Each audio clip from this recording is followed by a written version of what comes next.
Hello बच्चों, आप सभी का वेलकम है तनु क्लासेस आर्टकॉम में। कैसे हैं आप लोग? उम्मीद करते हैं आप लोग अच्छे होंगे, स्वस्थ होंगे और अच्छे से पढ़ाई कर रहे होंगे। बहुत दिनों से आप लोगों की क्लास नहीं हो पा रही है, इसके लिए हमें बहुत ज़्यादा खेद है। ठीक है, हम लोग लगातार प्रयास कर रहे हैं आप लोगों का क्लास लेने के लिए, लेकिन कुछ आप लोगों के लिए बहुत बड़ा प्लानिंग हो रहा है जिसकी वजह से क्लास जो है वो नहीं हो पा रहा है रेगुलर। लेकिन अब से जो है क्लास आपका रेगुलर होगी, रोज का रोज होगी, है ना। आपको बता देते हैं वो चीज़ क्या है। तो फाइनली आप लोगों का जो है डिजिटल बोर्ड आने वाला है। जी हाँ, अब हम लोग भी डिजिटल पैनल लेने वाले हैं, डिजिटल बोर्ड, स्मार्ट बोर्ड, जहां पर हम लोग बहुत ही अच्छे से और अभी भी बहुत अच्छे से पढ़ रहे हैं, लेकिन जब डिजिटल बोर्ड आ जाएगा तो और खुल करके और अच्छे से हम लोग वहां पर पढ़ाई करेंगे। ठीक है, तो बहुत ही जल्द आप लोगों का डिजिटल बोर्ड आने वाला है। हो सकता है 10 दिन ज़्यादा से ज़्यादा टाइम लगे। ठीक है, तो 10 दिन के अंदर में आप लोगों का डिजिटल बोर्ड आ जाएगा और फिर हम लोग उसमें घमासान तैयारी शुरू कर देंगे। ठीक है, तो फिलहाल आपकी क्लास जो है जितना भी हो सके हम लोग प्रयास कर रहे लेने का। वैसे आज से जो है आपकी क्लास भी कंटिन्यू चलेगी। ठीक है, आज की वीडियो में हम लोग हिस्ट्री यानी कि इतिहास के वैसे महत्वपूर्ण, वैसे चुनिंदे क्वेश्चन को लेकर आए हैं जो कि आपके बोर्ड एग्जाम में या तो पूछा हुआ है या फिर पूछने का बहुत ही ज्यादा चांस है। इसलिए आप लोगों से रिक्वेस्ट करूंगा, आज जो है टोटल 50 क्वेश्चन है, 50 में से आपको पूरा प्रयास करना है कि 50 का ही सही जवाब दे, है ना। कम से कम आपको प्रयास करना 50 का, जितना भी सही हो सके आप अपना 100% कोशिश कीजिएगा। और जो क्वेश्चन नहीं बनेगा उनको देख लीजिएगा, क्योंकि ये सभी जो है इंपॉर्टेंट और चुनिंदा क्वेश्चन है। ठीक है, और ये सभी इतिहास का चुनिंदा प्रश्न है। ठीक है, तो शुरू करते हैं। पहला प्रश्न आपका, ताजमहल किस नदी के किनारे स्थित है? ये देखिए आपको 2021 में पूछा हुआ है और बहुत ही इंपॉर्टेंट क्वेश्चन और बहुत ही हलवा क्वेश्चन है। ठीक है, ताजमहल जिसको शाहजहां ने बनवाया, है ना, ताजमहल किस नदी के किनारे है? तो ताजमहल जो है वो यमुना नदी के किनारे है, यानी कि राइट आंसर आपका बी हो जाएगा फर्स्ट नंबर प्रश्न का। अगला प्रश्न है क्वेश्चन नंबर 2, बाबर ने अफगान सरदारों को किस युद्ध में हराया था? तो आप सबको पता होगा बाबर ने कई युद्ध किया है। ठीक है, चंदेरी का युद्ध, खानवा का युद्ध, घाघरा का युद्ध। आप सबको बताना है कि बाबर ने घाघरा का युद्ध कब किया था, खानवा का युद्ध कब किया था, चंदेरी का युद्ध कब किया था, है ना। यहाँ पर क्या पूछा गया कि अफगान सरदारों को जो बाबर है वो कब हराया था? तो बिल्कुल सेकंड का जो राइट आंसर है वो हो जाएगा घाघरा के युद्ध में, यानी कि बाबर ने अफगान सरदारों को जो है घाघरा के युद्ध में पराजित किया था, हराया था। राइट आंसर आपका सी हो जाएगा। अच्छा, घाघरा का युद्ध आपका कब हुआ था? तो घाघरा का जो युद्ध है वो हुआ था 1529 में। ठीक है, और वहीं पे जो खानवा का युद्ध है वो हुआ था 1527 में। तो ये दोनों पॉइंट को आपको याद रखिएगा, बहुत इंपॉर्टेंट है। 3 प्रश्न यहाँ पर बनता है। सबसे पहला आपको ये प्रश्न बनेगा कि पानीपत का युद्ध कब हुआ था? पानीपत का युद्ध, तो पानीपत का युद्ध तब हुआ था जब मुगल सल्तनत की स्थापना हुआ था। तो आप सब बताइए कि मुगल सल्तनत की स्थापना कब हुआ था? 1526 में, है ना। तो 1526 में पहली लड़ाई हुई थी पानीपत की। फिर उनके बाद 1526 के बाद यानी कि 27 में हुआ खानवा का युद्ध। कब हुआ? 27 में। फिर घाघरा का युद्ध हुआ 29 में, है ना। अब आपको बताना है कि चंदेरी का युद्ध जो है वो कब हुआ था। आप लोग फटाफट कमेंट करिए। ठीक है, यहां पर आपका एक क्वेश्चन 100% पूछा जाएगा, जितना भी आपको बताए। अगला प्रश्न है, जरासंध का संबंध किस वंश से था? जरासंध के बारे में भी आपको लगभग पूछा जाता है। बिल्कुल राइट आंसर हो जाएगा वृद्धरथ वंश। याद रखिएगा, जरासंध का जो संबंध है वो आपका वृद्धरथ वंश से था। ऑप्शन भी आपका सही हो जाएगा थर्ड नंबर प्रश्न का। फटाफट मेरे साथ साथ आंसर दीजिएगा, घबराना नहीं है, अभी बहुत टाइम है, पूरे तैयारी कर सकते हैं। नहीं बन रहा तो भी दिक्कत नहीं है, और जिससे बन रहा है बहुत गजब। ठीक है, तो चलिए अब हम लोग मजे के साथ पढ़ेंगे डिजिटल बोर्ड में। बोलिए कौन कौन इच्छुक है, फटाफट कमेंट करिए कि सर डिजिटल बोर्ड आने वाला है। क्या आप लोग उत्साहित हैं? क्या आप लोग इच्छुक हैं? क्या आप लोग एक्साइटेड हैं कि नहीं? फाइनली हम लोगों का यानी कि तनु क्लासेस आर्टकॉम का भी अब डिजिटल बोर्ड आने वाला है, और आप लोगों का भी जो तैयारी है और बहुत जबरदस्त। और डिजिटल बोर्ड में आप सबको पता है पढ़ने में कितना मजा आता है ना। बिल्कुल बोर्ड में आपको पढ़ाएंगे जैसे ऑफलाइन में पढ़ाई होती है, बिल्कुल वैसे ही पढ़ाई होगी। तो जो भी कोर्स वगैरह ज्वाइन नहीं किए हैं, जो भी पीडीएफ वगैरह नहीं लिया ऐप में, फटाफट ले लीजिएगा, कोर्स ज्वाइन कर लीजिएगा। डिजिटल बोर्ड में अब आपकी पढ़ाई होने वाली है, यूट्यूब पर भी होगी। जैसे ये सब क्लास जो हम लोग ले रहे हैं, अब आपकी जो पढ़ाई है वो डिजिटल बोर्ड में होगी फाइनली, है ना। दिल्ली सल्तनत की स्थापना कब हुई थी? बहुत इंपॉर्टेंट प्रश्न है और कई बार पूछा गया और आप सबको पता होगा, है ना। दिल्ली सल्तनत की जो स्थापना है वो हुई थी 1206 में। कब हुआ था? 1206 में। किसने किया था? तो जिसने कुतुब मीनार को बनवाया था। अब कुतुब मीनार को किसने बनवाया था? तो कुतुब मीनार, कुतुब यानी कि कुतुबुद्दीन ऐबक, है ना। अच्छा, कुतुब मीनार का नाम कैसे पड़ा? तो क्योंकि उसका निर्माण कुतुबुद्दीन ऐबक ने करवाया था, इसलिए कुतुब मीनार नाम पड़ा, है ना। तो कुतुब मीनार का निर्माण करवाया था कुतुबुद्दीन ऐबक, और दिल्ली सल्तनत की जो स्थापना है वो भी कौन किया था? कुतुबुद्दीन ऐबक। कौन किया था? कुतुबुद्दीन ऐबक। अच्छा, कुतुबुद्दीन ऐबक जो है वो किस वंश से आते थे? तो कुतुबुद्दीन ऐबक जो है वो आपका गुलाम वंश से आता था, गुलाम वंश, है ना। और दिल्ली सल्तनत का जो पहला शासक है वो भी कुतुबुद्दीन ऐबक को कहा जाता है, क्योंकि कुतुबुद्दीन ऐबक ने इसकी स्थापना करी थी, है ना। तो 4 का राइट आंसर क्या हो जाएगा? ए। अच्छा, दिल्ली सल्तनत का आखिरी शासक कौन है? बताइए। वही पानीपत का युद्ध में जो हार गया था, इब्राहिम लोदी। जी हाँ, इब्राहिम लोदी जो है, इब्राहिम लोदी आपका क्या है, आखिरी शासक हो जाएगा दिल्ली सल्तनत का, है ना, जो कि बाबर से हार गया था और फिर दिल्ली सल्तनत की अंत हो गई थी। अगला प्रश्न है, शेरशाह शुरू ने 1540 ईस्वी में किसे हराया था? तो शेरशाह शुरू ने 1540 ईस्वी में किसको हराया था? बिल्कुल बाबर के बाद जो उनका बेटा आया था यानी कि हुमायूं, वही शासक बना था और इसी को 1540 में शेरशाह सूरी ने हराया था। ठीक है, तो राइट आंसर आपका सी हो जाएगा। फिर 1540 से लेकर के लगातार 1555 तक जो है शेरशाह सूरी शासन किया था। फिर 1555 में दोबारा से हुमायूं आता है और फिर शेरशाह सूरी को हराता है और जस्ट एक साल के बाद हुमायूं की मृत्यु हो जाती है और फिर हुमायूं के बाद हुमायूं का बेटा यानी कि अकबर जो है वो शासक बनता है, जो कि लगातार 1605 तक शासन करता है ना। 1556 से बनता है और 1605 तक लगातार शासन करता है। कौन? अकबर। चलिए, अच्छा घाघरा का युद्ध कब हुआ था? तो अभी हमने आपको बताया कि घाघरा का युद्ध जो है वो आपका 1529 में हुआ था। ठीक है, बाबर ने ये लड़ाई लड़ी थी। घाघरा युद्ध कब हुआ था? 1529 में। सिक्स का राइट आंसर आपका सी हो जाएगा। बिंबिसार का संबंध किस वंश से था? ये भी प्रश्न आपको बहुत बार पूछा गया है कि बिंबिसार का जो संबंध है वो किस वंश से था। बिल्कुल राइट आंसर आपको आ जाएगा हर्यक वंश से। ऑप्शन बी 7 का बिल्कुल सही हो जाएगा। अगला है जरासंध का संबंध किस वंश से था? तो जरासंध का जो संबंध है वो आपका वृद्धरथ वंश से था और 8 का राइट आंसर आपका बी हो जाएगा। अगला प्रश्न है, तक्षशिला किस राज्य में स्थित था? बहुत इंपॉर्टेंट प्रश्न है। मगध में, अंग में, गंधार राज्य में, मल राज्य में? फटाफट आप लोग कमेंट करिएगा। बहुत ही मजेदार, बहुत ही इंटरेस्टिंग क्वेश्चन आप लोगों के लिए चुन के लेके आए हैं। जी हाँ, 9th नंबर का बिल्कुल जो सही जवाब है वो हो जाएगा गंधार राज्य। ठीक है, तो तक्षशिला जो है वो आपका गंधार राज्य में उपस्थित है। ऑप्शन सी आपका बिल्कुल सही हो जाएगा। चलिए, अगला प्रश्न है, भारत में बाबर का साम्राज्य निम्न में कहां तक फैला था? तो भारत में जो बाबर का साम्राज्य है वो पूर्व में बंगाली से लेकर के दक्षिण में ग्वालियर तक फैला था। ऑप्शन भी आपका सही हो जाएगा। ठीक है, कहां पर?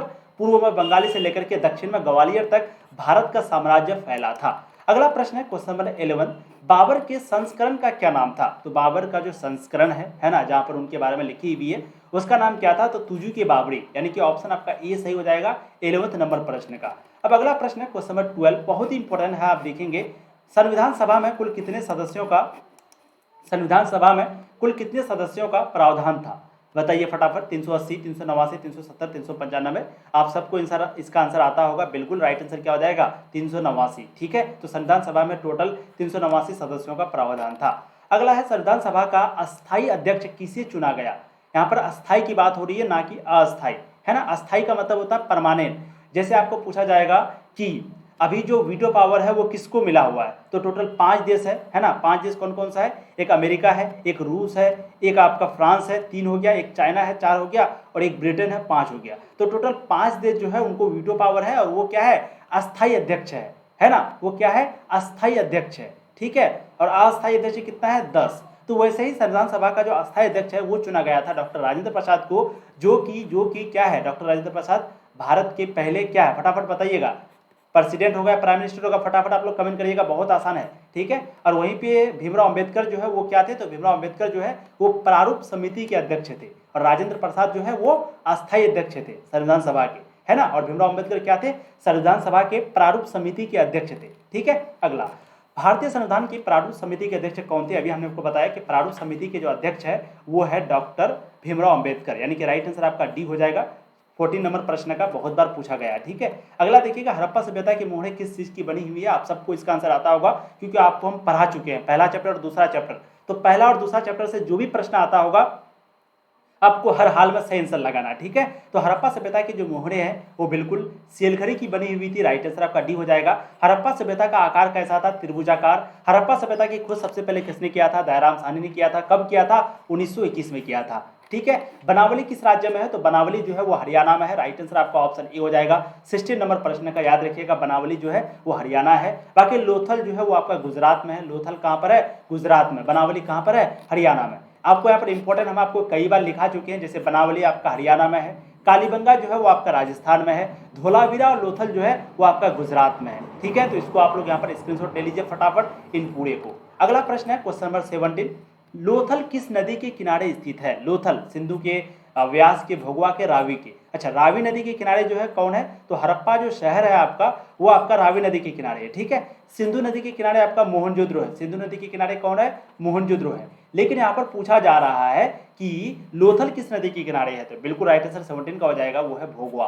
ठीक है, तो लोथल जो है वो आपका भोगवा नदी के किनारे है, ऑप्शन सी सही हो जाएंगे। सिंधु घाटी के निवासियों को किस धातु का ज्ञान नहीं था, तो अब इसलिए आप सबको पता होगा इसका राइट आंसर कि सिंधु घाटी के जो निवासी थे, अच्छा देखिए ये प्रश्न आपको 2014, 19, 21 कई बार पूछा गया। ठीक है, तो सिंधु घाटी के जो निवासी थे उनको जो है लोहा का ज्ञान नहीं था, लोहा का, बाकी सोना का, चांदी का, तांबा का, इन सभी चीजों का ज्ञान था, लेकिन लोहा का जो ज्ञान है उन लोगों को बिल्कुल भी नहीं था। ठीक है, चलिए अगला प्रश्न है क्वेश्चन नंबर 19, पाकिस्तान का प्रथम प्रधानमंत्री कौन था। बहुत सारे लोग यहाँ पर मोहम्मद अली जिन्ना लगा देते हैं, जो कि बिल्कुल गलत हो जाएगा, है ना। पाकिस्तान में भी बहुत बुरा हाल चल रहा है, वहाँ पर जो है बहुत ही ज़्यादा आंदोलन, बहुत ही ज़्यादा दंगा हो रहा है। ठीक है, चलिए तो पाकिस्तान का जो प्रथम प्रधानमंत्री है वो था लियाकत अली खां। कौन था? लियाकत अली खां। ऑप्शन बी 19 का बिल्कुल सही हो जाएगा। क्या बात है, बहुत ज़बरदस्त, बिल्कुल सही जवाब आप लोग दे रहे हैं। और जो भी बच्चे, अच्छा 1 सेकेंड, आप लोगों के पास आवाज़ जो है बहुत धीरे आ रही होगी, सॉरी फॉर डैट, हमको लगता है बहुत धीरे आ रही होगी क्योंकि माइक जो है वो नीचे था। ठीक है, मुझे ध्यान नहीं था, क्या करोगे जी, पढ़ाने के चक्कर में कुछ ध्यान नहीं रहता है। चलिए, तो आप सबको पता होगा कि पाकिस्तान का जो प्रथम प्रधानमंत्री है वो लियाकत अली खां है। ठीक है, बहुत राइट आंसर आपका बी हो जाएगा। और बहुत सारे लोग इसके आंसर जानते हैं, ऑब्वियसली आप लोग जो है बहुत मेहनत करते हैं, बहुत अच्छे से तैयारी करते हैं, बहुत बड़ी बात है ये कि बहुत सारे लोग अभी से तैयारी शुरू कर दिए हैं। और जो लोग नहीं किए हैं उनको प्लीज़ आप लोग शेयर करें और उनको बताएं कि जल्द से जल्द तैयारी शुरू करो, है ना। और वीडियो को लाइक कर दीजिएगा जो भी अभी तक नहीं किए हैं। तो चलिए, दिल्ली चलो का नारा किसने दिया था, आप सबको पता होगा ना।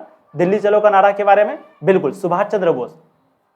ठीक है, दिल्ली चलो का नारा सुभाष चंद्र बोस। करो या मरो का नारा किसने दिया था? करो या मरो का जो नारा है वो दिया था महात्मा गांधी ने। भारत छोड़ो आंदोलन यानी कि भारत छोड़ो का जो नारा है वो भी दिया था महात्मा गांधी ने। ठीक है, चलिए राइट आंसर हो जाएगा आपका डी। अगला है पाकिस्तान शब्द किसने दिया था, तो पाकिस्तान जो शब्द है वो एक विद्यार्थी था जिनका नाम था चौधरी रहमत अली।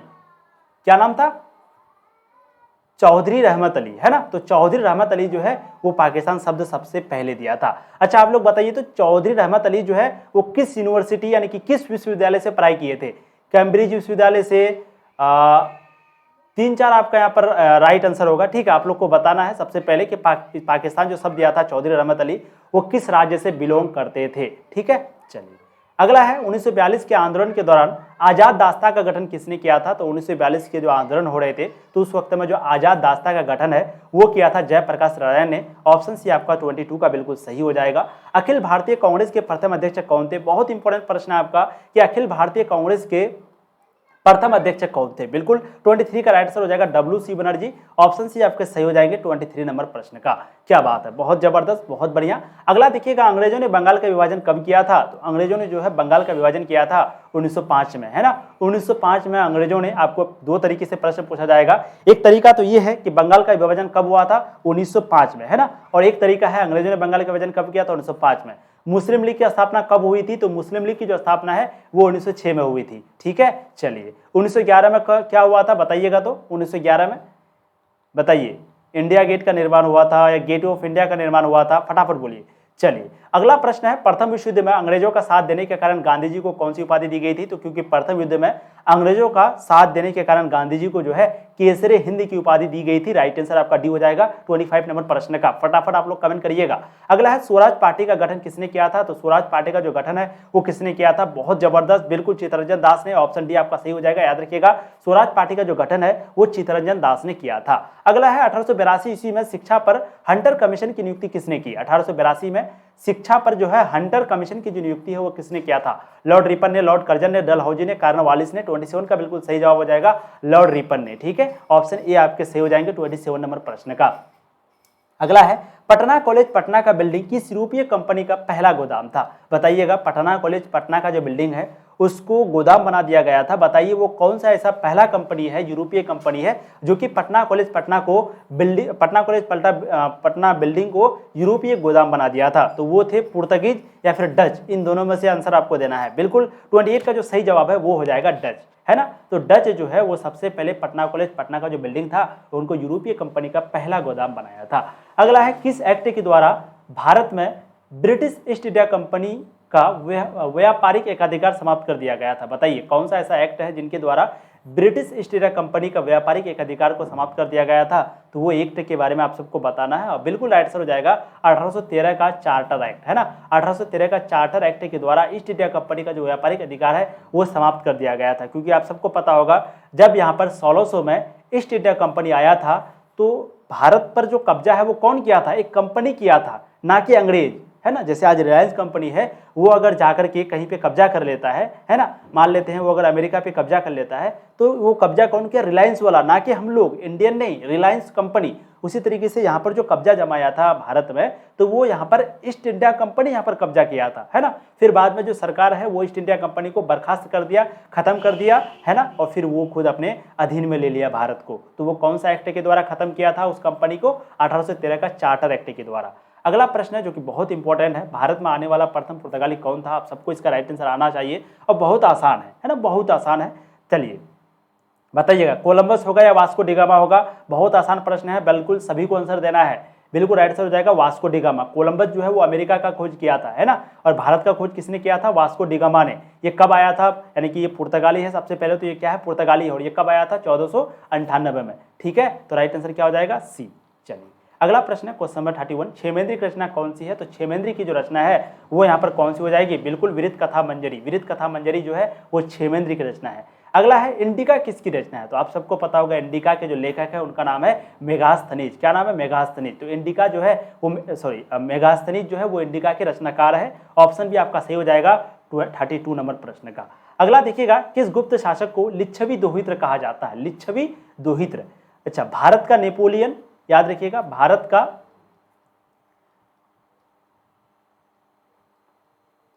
अच्छा बहुत जल्द डिजिटल बोर्ड आ रहा है, टेंशन मत लो, ठीक है, थोड़ा सा राइटिंग ठीक नहीं है यहाँ पर, बट डिजिटल बोर्ड जब आ जाएगा फिर मजे से पढ़ेंगे।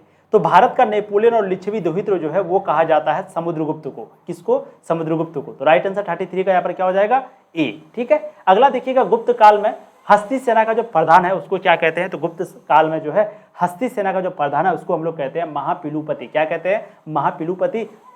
1 सेकेंड, ऑप्शन सी आपका बिल्कुल सही हो जाएगा। ठीक है, आवाज वगैरह ठीक आ रही है ना। चलिए अगला प्रश्न है क्वेश्चन नंबर 35, वासुदेव कृष्ण किस वंश के थे, तो वासुदेव कृष्ण के बारे में आपको पूछा जा रहा है। ठीक है, बिल्कुल राइट आंसर हो जाएगा वृष्णि वंश के। याद रखिएगा, वासुदेव कृष्ण जो है वो वृष्णि वंश के थे।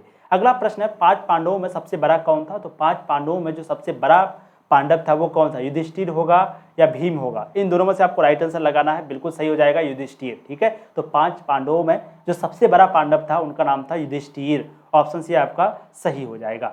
संकर्षण किसका दूसरा नाम था, कृष्ण का, बलराम का, भीम का या फिर अर्जुन का, फटाफट जवाब दीजिएगा। संकर्षण किसका दूसरा नाम था, तो संकर्षण जो है वो बलराम का दूसरा नाम था। ऑप्शन बी आपका सही हो जाएंगे 37 नंबर प्रश्न का। बहुत बढ़िया, बहुत जबरदस्त, जो भी आंसर सही दे रहे हैं बहुत बढ़िया, क्या बात है, आप लोग बिल्कुल जबरदस्त तैयारी कर रहे हैं।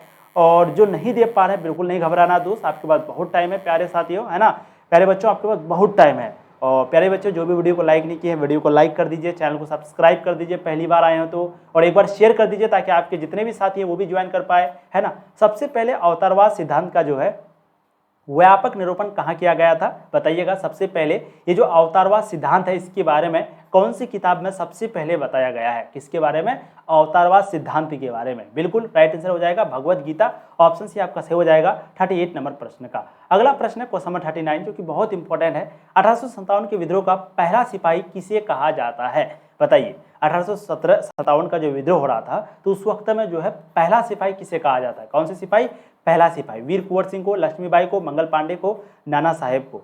बिल्कुल 39 को जो सही जवाब है वो हो जाएगा मंगल पांडे को। ठीक है, तो 1857 के विद्रोह का जो पहला सिपाही है वो कहा जाता है मंगल पांडे को। अगला है, कानपुर में विद्रोही का नेता कौन थे, फटाफट जवाब दीजिएगा। कानपुर में विद्रोही का नेता कौन था जी, कानपुर से जो है उस वक्त में, यानी कि जब यहाँ पर 1857 की आंदोलन हो रही थी, 1857 की जब क्रांति हो रही थी, तो उस वक्त में कानपुर से कौन नेतृत्व कर रहा था, उनका नाम क्या था, हजरत महल, नाना साहेब या कुंवर सिंह या खान बहादुर खान। आप सबको पता होगा वीर कुंवर सिंह जो है वो तो जगदीशपुर बिहार से थे उस वक्त में, है ना, क्योंकि उस वक्त में जो झारखंड है वो मिला हुआ था, तो वो जगदीशपुर बिहार से थे। लेकिन कानपुर से कौन था, तो कानपुर से जो है वो थे नाना साहेब। कौन थे, नाना साहेब। ऑप्शन सी सही हो जाएगा। रानी लक्ष्मीबाई के चिता के पास किसने कहा था कि यहाँ जो सोई हुई महिला है विद्रोहियों में एकमात्र मर्द थी, ये बात किसने कहा था, ये बात कहा था ह्यू रोज ने, है ना। ऑप्शन भी आपका सही हो जाएगा 41 नंबर प्रश्न का। अगला देखिएगा, द ग्रेट रिवोल्ट नामक जो पुस्तक है, क्या नाम है, द ग्रेट रिवोल्ट। अच्छा, रिवोल्ट को आप रिवोल्यूशन फुल कर सकते हैं ना, revolution, the great revolution, revolution का मतलब क्रांति, है ना, तो इसी का शॉर्ट कर दिया रिवोल्ट। तो किताब का नाम क्या था? The great revolt. इस किताब के लेखक का नाम क्या है? तो इस किताब के जो लेखक है उनका नाम है जेम्स आउटरम। क्या नाम है? James Outram. ऑप्शन सी 42 का बिल्कुल सही हो जाएगा। अगला प्रश्न देखिएगा, क्वेश्चन नंबर 43, गौतम बुद्ध का जन्म कहां पर हुआ था?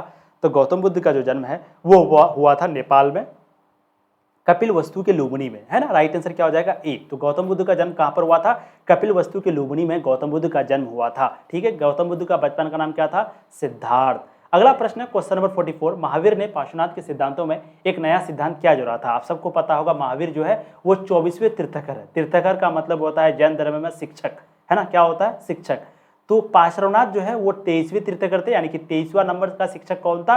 वह पार्श्वनाथ। और महावीर जो है वो 24वें नंबर का शिक्षक था, यानी कि वो 24 नंबर के शिक्षक थे, यानी कि वो 24 नंबर में शिक्षक बने थे। इससे पहले 23 शिक्षक यानी कि 23 तीर्थंकर जो है वो आ चुका था जैन धर्म में। ठीक है, तो पार्श्वनाथ के द्वारा कोई सिद्धांत दिया गया होगा, कोई प्रिंसिपल, कोई कानून, कोई नियम दिया होगा। अब उसके सिद्धांतों में यानी कि पार्श्वनाथ के सिद्धांतों में एक फिर से नया सिद्धांत जोड़ा था महावीर के द्वारा। वो सिद्धांत क्या है? तो वो सिद्धांत है ब्रह्मचर्य का सिद्धांत, है ना। तो महावीर ने पार्श्वनाथ के सिद्धांतों में एक नया सिद्धांत जोड़ा था, वो सिद्धांत है ब्रह्मचर्य का सिद्धांत। और देखिए ये भी आपको कई बार पूछा गया है।